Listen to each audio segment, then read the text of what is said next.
What's happening, family? This is D. Lloyd of the Turning Life Corner Show, where we make you visible on WPPM-LP Radio, Philadelphia, where we give you what you want and need to be up on things that can have an effect on you and the world around you. We'll be with you for the next hour, and as always, we'll have a little commentary, an interview, some conversation, and of course, some music. So get everything you need, and let's get ready for this great big radio party. Hey folks, glad you could be with us tonight. We have some interesting guests for you a little bit later. But first, we're going to get straight into it. Now, as always, you know we have to talk about the situations that's out there in America. Well, where should we start this week? Well, let's start with the vote for Senate race last week. Last week, for the first time in 25 years or so, or maybe even more, they elected a Democratic senator to Capitol Hill from the state of Alabama. Okay, we've all heard about that, we know about that, but that's not the point I want to bring up tonight. The point that I want to bring up tonight is this.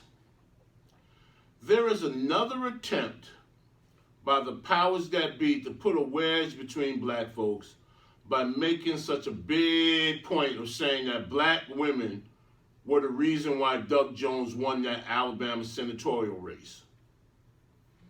And that it's, in general, that black women helped the Democratic Party. Okay, let's investigate that a little further. You know what? I want to first give props to all the black women out there in Alabama and around America that is doing so much right now to change culture in America. It's far past due. All these crazy folks, all of these guys that have white privilege mostly, but we got some blacks in there too. But it's just a culture shift that's occurring right now. But let's get back to the topic. Now, I say the powers that be trying to put a wedge between black folks is this. It was not only black women, it was black men too. The numbers say that it was 98% of black women in the state of Alabama that went out and voted. But they don't give you that highlighted information about the black male vote, which was at 93%. You know, my thing is this. Why can't they just say the black vote led by black women? Okay, because we know black women, they're the ones that put it all together. They're the ones that did it. But let's not make it seem like the black men weren't involved. Okay? It was the black people in general led by the black women of Alabama. All right? Now, taking it a step further, you know, it seems like they want to, you know, say that black women do all of this in politics without the men, but let's look at why that could be. Maybe it's because, you know, many black men that are incarcerated can't vote because of state and federal laws that's put in place for them not to be able to vote. You ever thought about that? They might go out and vote also at a higher rate, but they can't vote. So let's look at the whole picture, not only what TV tells us. You know, it all goes all the way back to the black family. Look at the black family, how it has eroded because many black men or fathers have been incarcerated, killed, strung out on drugs. And because of that, a lot of these strong black women have to raise these kids by themselves. All right, once again, the powers that be have set laws in place, especially under Clinton, that, you know, minor little drug things that may not be in play today, they're put away for 10, 20 years. That ain't right. So watch it, folks. You know, as I always tell you on my show, pay attention, because they're trying to put another wedge out there so people can say, or black women might say, oh, I don't need him. You do need your black strong man to help hold the black woman together, just as the black woman helps the black man stay together. We need each other. Don't let anybody fool you, because the world is not created for us. So we have to stick together to make it better. All right? Now, next, let's look at the tax plan. Very important thing. A lot of people say, I'm not paying attention, there's nothing I can do. But you know something? At least you got to know about it and speak your piece when you have the opportunity. Okay, it was reported by the International Business Times that a last-minute provision was included in this tax bill. And guess what? Guess who gets the benefit of that last-minute provision? People like Donald Trump and other members of Congress, because what they did is they gave tax breaks on real estate holdings. Yeah. And what's Donald Trump's number one thing? Real estate magnate. So you can add one and one together, I'm sure. It's crazy. Also, in that tax bill, in a few years, they're going to try to cut out things like Medicaid and Medicare. $25 billion, as a matter of fact. Because in that bill, if certain things trigger certain other things, they have to take money away from social programs. And guess what two social programs they're going to get first? They're going to get Medicaid and Medicare. You know, it's just crazy how, you know, people or our Congress people just do us any old kind of way, and we're supposed to swallow it and keep it moving. Pay attention, folks, because it's happening right in front of your face. And finally, I have to speak out on this because it seems to be becoming a point that is far beyond where we can grasp it all at one time. Lately, we've had 3 other men charged with inappropriate behavior, sexual behavior. Tavis Smiley, Jerry Richardson, the owner of the Carolina Panthers football club, and Bobby Scott, a representative from Virginia. Now, let's look at Jerry Richardson first. He's the guy, remember, that gave all that money to Trump's campaign and told his players, you can't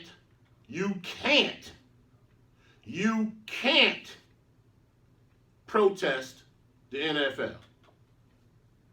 Oh, no? Okay. That's that guy.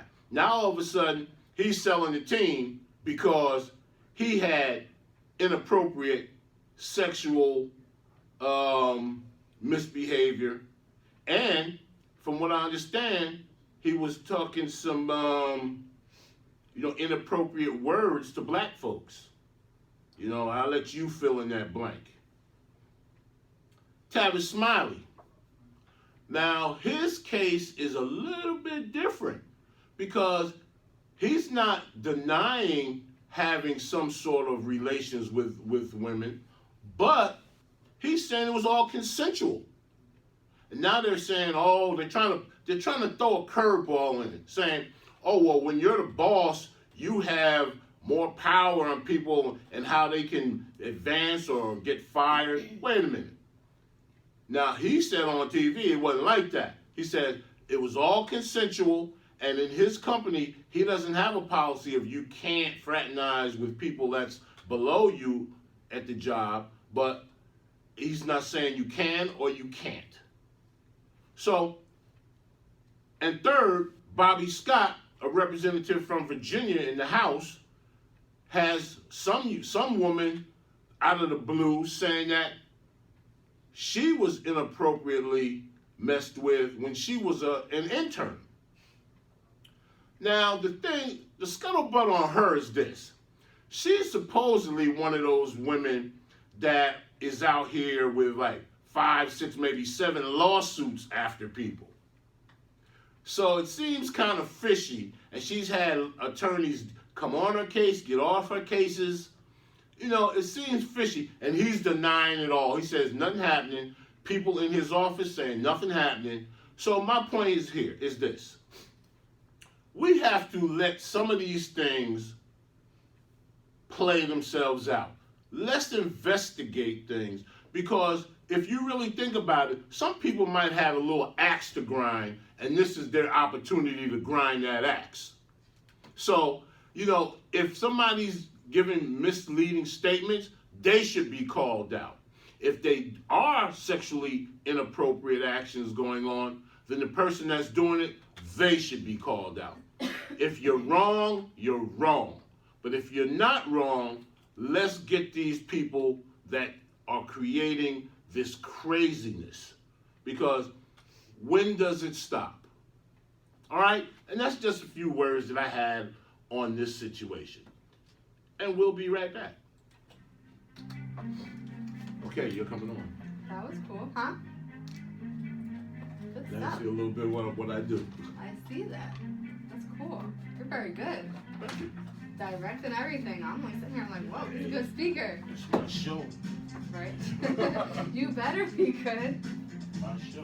Man, where's your... Wait, so you didn't go live for that part, did you? Oh, you still got my words, my thing. I do? Yeah. Out there? Go get it quick.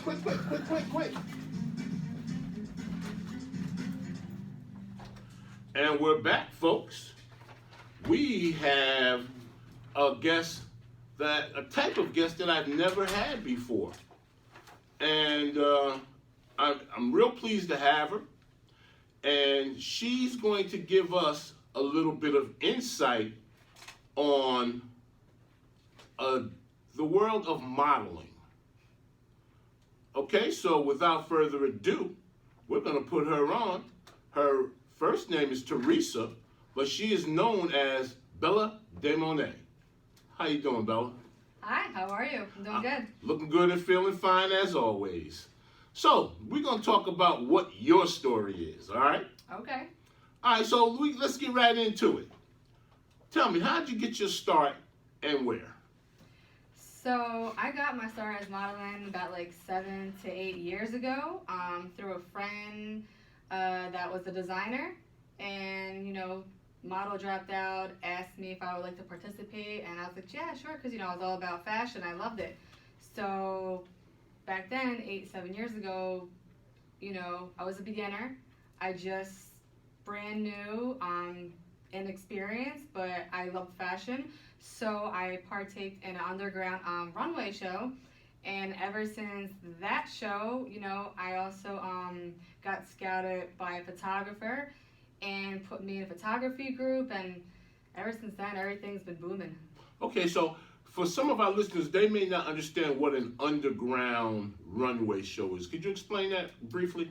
Sure. So an underground runway show is basically brand new designers, brand new makeup artists that have not professionally done real runway shows. Not that it's not real, but they're just like up and coming. Yeah, exactly. No, they don't have a big name. Exactly, they're not there yet. So they're establishing models.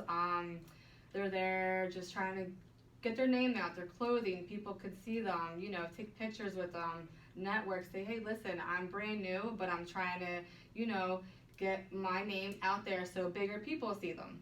Okay. So. All right. So let's say, who is your role model and why? My role model, I'm going to say, is my mother. Your mom? Yes. My mom is my role model. Okay, talk about that a little bit. So she has been a huge inspiration of mine because, as my mom, she has great style. She knows how to dress. She's always like flashy. She loves to take pictures. Kind of takes after me a little bit.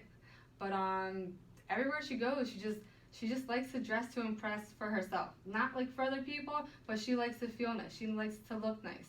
So I'm always seeing her do this and that, and I'm like, okay, well, I don't need to be shy, but she's always like, just do it.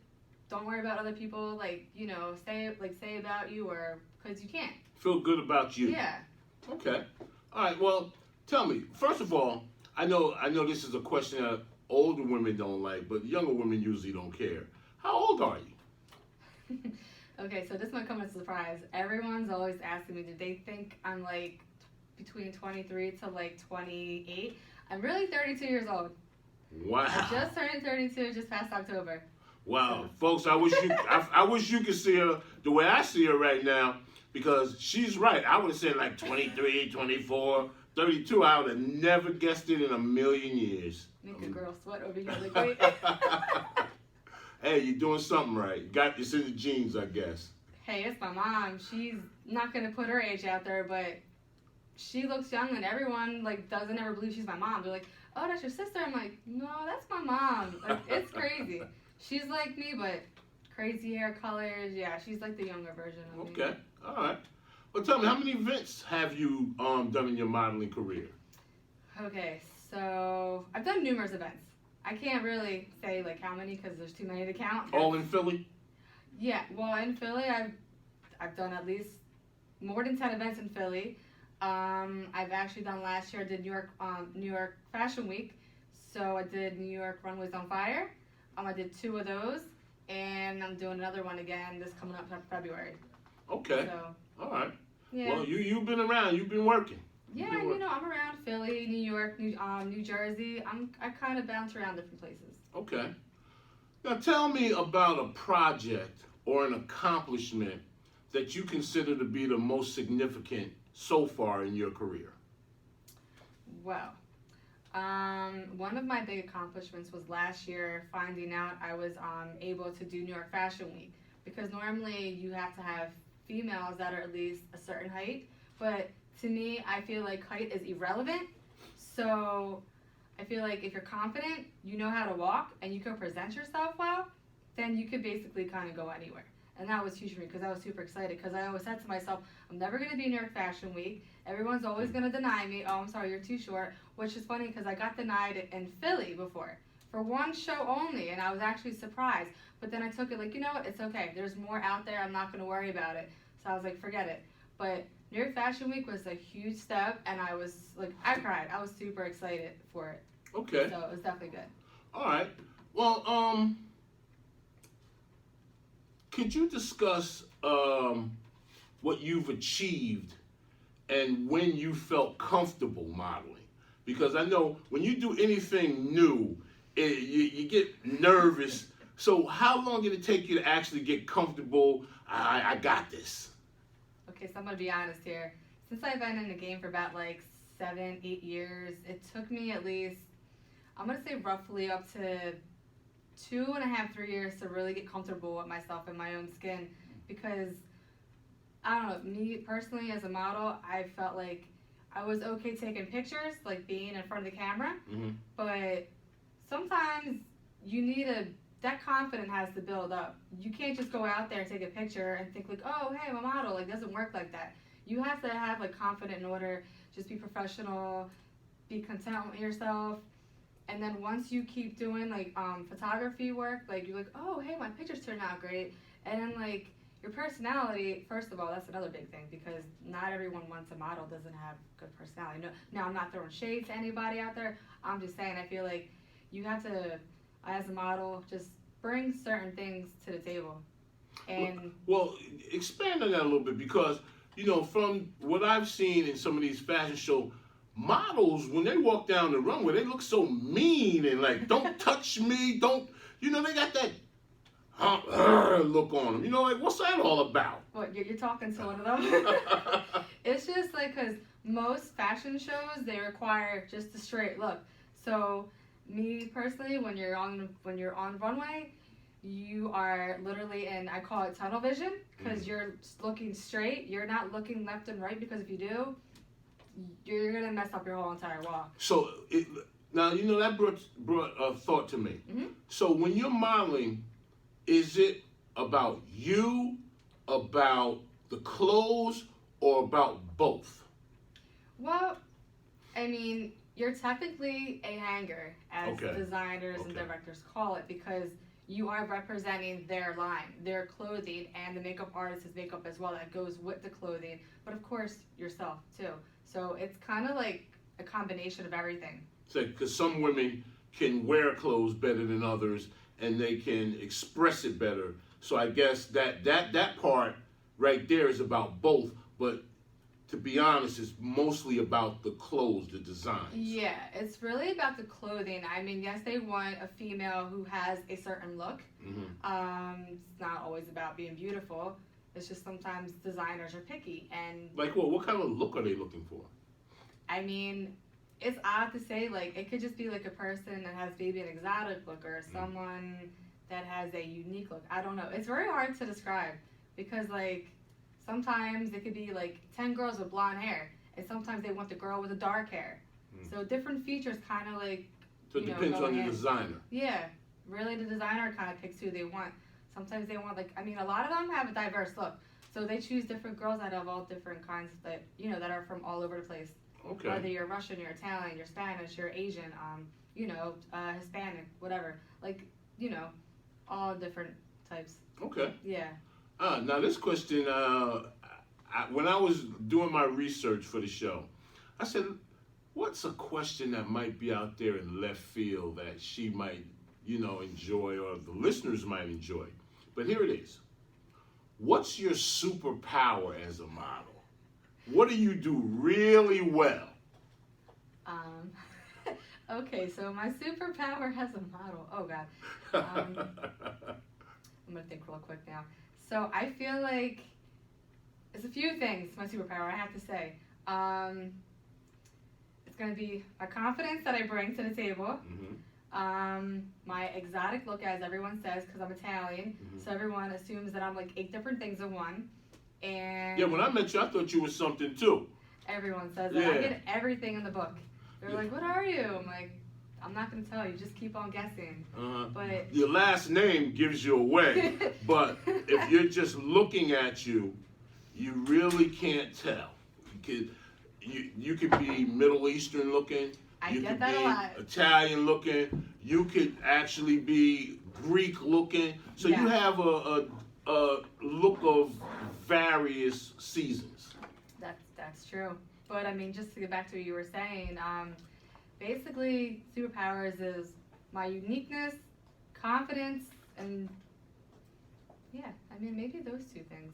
Okay. Yeah. Well, from what we were talking about earlier, I think one of your superpowers is overcoming your height because a lot of models, they want to be taller, but see, you being your height, that's a superpower because if you can still be a model with your height, I'm not going to put it out there unless you do. Yeah. That's a superpower because they're seeing through that to what you can do. That's true. I always say I wish I was taller, but then again, I'm like, you know what? I'm comfortable with my height being 5'3", and I'm proud of it. Like, I don't care. It's like, if you're not going to take me, I'll go to another casting. Someone else who actually wants me, who knows how to walk, who's humble, who's polite, who's outgoing, and who knows how to act professional. So. Put some of them 4-inch heels on. You be 5'7". Well, yeah, that's true because all my heels are tall. I mean, they go from my mom's closet because my mom is the queen of all. She got the red bottoms too? She's got all the heels. Oh. So I'm like, hey, Mom, I need to borrow those shoes for a casting. Okay, great. Here you go. Take them.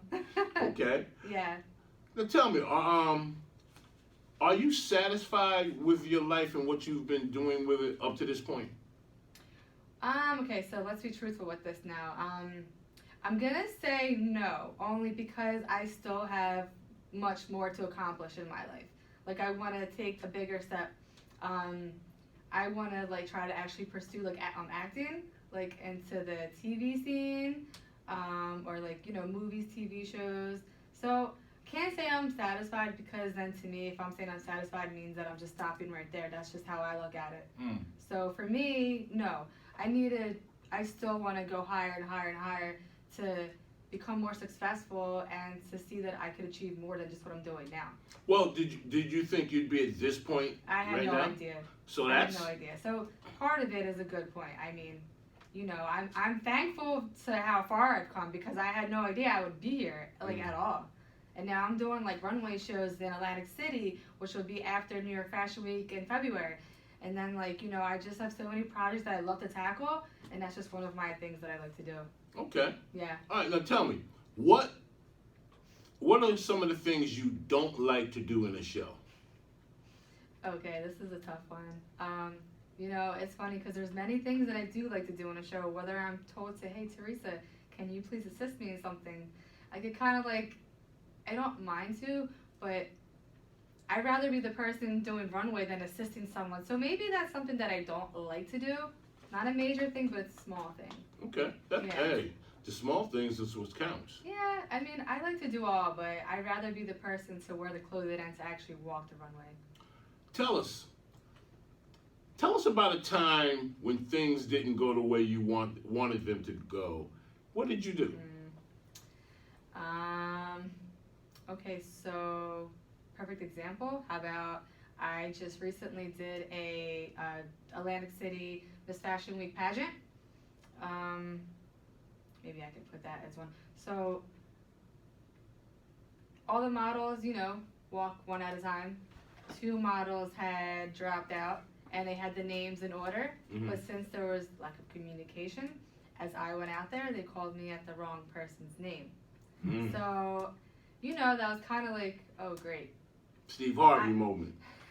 Exactly. They pulled a Steve Harvey on me, whatever. And I was just kind of like, okay, great. I'm just going to keep walking and just act like that wasn't even an issue. But I walked it off. Try to just have my A game on. Never let them see you sweat. No, can't do that. As a model, you just can't. You That's gotta, right. gotta keep it moving. That's There's right. no stopping.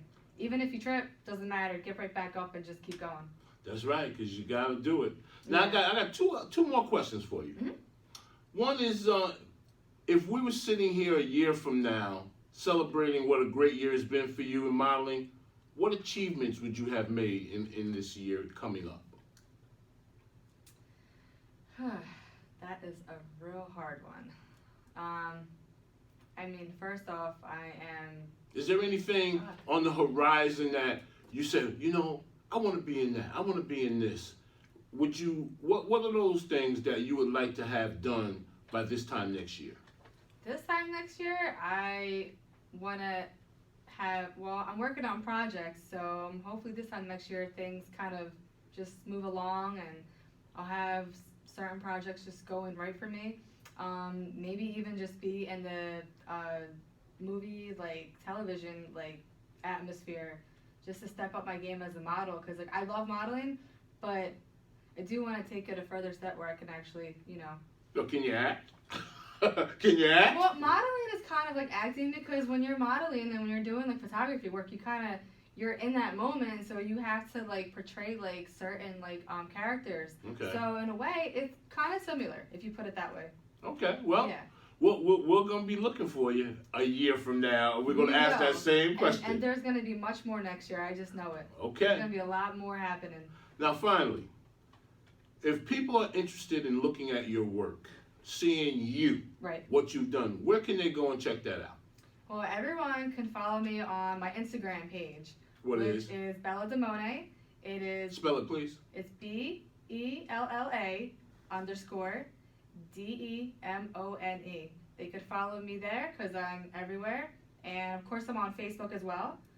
They could follow me at my regular name, which is, my professional name, non-professional name, sorry, Teresa Chicatano. Well, you got to spell that. Well, if everyone knows how to spell Teresa, it's Teresa. My last name is long, so it's SCICCHITANO. There you go, folks. So, Teresa yeah. Chicatano. Follow me on Facebook and Instagram, and Twitter is the same thing. Twitter is Bella Demone. So Okay. I'm constantly tweeting out. And they can see some of your actual work. Yeah, I post a lot of my I post runway shows on Twitter actually. Photography work more based on Instagram because I feel like a lot of models, everybody, the fashion industry, I feel like they're more focused on Instagram because a lot of people can show their work through there versus Facebook. Not that you can't on Facebook, but I feel like Instagram is more of hey, that's your other platform of showing a lot more work going on. Okay. Yeah. All right, well, we would like to thank you for coming. I hope you have a happy holiday. Are you ready for Christmas yet? I'm excited. I'm ready for it. Let's go. Bring on the holidays. Okay. I'm excited, yeah.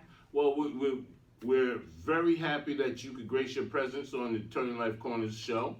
And don't forget, 1 year from now, we're going to ask that same question. And it's going to be a whole different answer. All right. So thank you so much for having me. I really appreciate this. Thanks for coming in. And folks, we'll be right